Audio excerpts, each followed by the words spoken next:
Hello, ഇന്ന് വന്നിരിക്കുന്നത് 2020 model വാഗനാറാണ്. Underbody coat ചെയ്യാനാണ് വന്നത്. ഓൾറെഡി കോട്ട് ചെയ്തിട്ടുണ്ടെങ്കിലും അത്യാവശ്യം തുരുമ്പ് കയറിയിട്ടുണ്ടായിരുന്നു. ഇതായിരുന്നു അതിൻ്റെ കണ്ടീഷൻ. സോ നമ്മൾ ആ തുരുമ്പിനെ എല്ലാം ക്ലിയർ ചെയ്തെടുക്കുകയാണ് ആദ്യം ചെയ്യുന്നത്. സാൻഡ് പേപ്പർ ഉപയോഗിച്ച് നല്ലോണം ഉരച്ചിട്ട് തുരുമ്പിനെ ക്ലിയർ ചെയ്യും. അതിനുശേഷം ഡിക്രീസർ ഓർ കെമിക്കൽ ഉപയോഗിച്ച് അണ്ടർബോഡി നന്നായി വാഷ് ചെയ്തെടുത്തു. ആ തുരുമ്പിൻ്റെ അംശം, അതായത് ഓയിൽ കണ്ടന്റ് ഉണ്ടെങ്കിൽ പോകാൻ വേണ്ടിയിട്ട് നന്നായിട്ട് ഒന്ന് വാഷ് ചെയ്തെടുത്തു.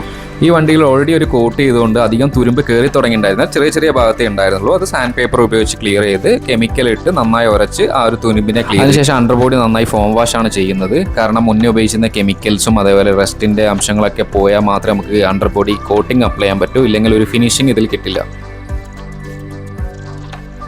അതിനുശേഷം പ്രഷർ വാഷർ ഉപയോഗിച്ച് അണ്ടർബോഡി നന്നായി കഴുകിയെടുത്തതിന് ശേഷം ഒരു ഹാഫ് ഡേ ഉണങ്ങി ഡ്രൈ ആയതിനു ശേഷം മാത്രമേ നമ്മൾ കോട്ടിംഗ് അപ്ലൈ ചെയ്തിട്ട്. കോട്ടിംഗ് അപ്ലൈ ചെയ്യുന്നതിൻ്റെ മുന്നേ വണ്ടി ഫുള്ളായി റാപ്പ് ചെയ്തെടുക്കും. കാരണം അപ്ലൈ ചെയ്യുന്ന സമയത്ത് ഏതെങ്കിലും ഭാഗത്തേക്ക് സ്പ്രെഡ് ആവാതിരിക്കാൻ വേണ്ടിയിട്ടാണ്. കോട്ടിംഗ് കഴിഞ്ഞുള്ള ഫൈനൽ ലുക്കാണ്. ഈ പാക്കേജിൽ ഇപ്പോൾ സൈലൻസർ കോട്ടിംഗ് കൂടെ ഇൻക്ലൂഡ് ആണ്.